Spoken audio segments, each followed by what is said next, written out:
നീ ദൈവത്തിൻ്റെ മുമ്പിൽ ഒരു വലിയ ആളാകാൻ ഉദ്ദേശിക്കുന്നുണ്ടെങ്കിൽ നീ ഓർക്കും, ഞാൻ ഒരു 3 മണിക്ക് എഴുന്നേറ്റ് പ്രാർത്ഥിച്ചേക്കാം. അങ്ങനെ പ്രാർത്ഥിക്കുന്നത് ഞാനും പ്രാർത്ഥിക്കാറുണ്ടൊക്കെ. അപ്പോൾ നമ്മൾ ഓർക്കും നമ്മളാകുമ്പോൾ സ്റ്റിക്ക് ഓൺ ചെയ്യും. 3 മണിക്ക് എഴുന്നേറ്റ് പ്രാർത്ഥിക്കാമെന്നാണ് സ്റ്റിക്ക് ഓൺ ചെയ്യും. അപ്പോൾ നമ്മൾ ഓർക്കും അതിൻ്റെ വലിയ സംഭവം നടക്കുന്നുണ്ടാകും. നടക്കുന്നില്ലെന്നല്ല പറയണത്. നടക്കുന്ന എല്ലാ കാര്യങ്ങൾക്കും സഭയുടെ പാരമ്പര്യമായിട്ടുള്ള എല്ലാ ആചാരാനുഷ്ഠാനങ്ങൾക്കും അതിൻ്റേതായിട്ടുള്ള അർത്ഥവും മൂല്യവും വെയിറ്റേജും ഒക്കെ ഉണ്ട്. പക്ഷേ എന്ത് വെയിറ്റേജ് ആയാലും നിധി എപ്പോഴും എന്തിലായിരിക്കും? മൺപാത്രത്തിലായിരിക്കും. അപ്പം നമ്മൾ ചില്ല് പാത്രം കൊണ്ട് ചെന്നാൽ കിട്ടത്തില്ല നടത്താം.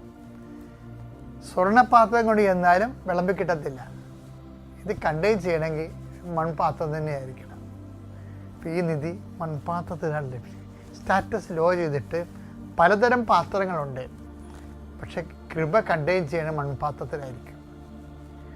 അതെപ്പോഴും ഓർത്തേക്കണം.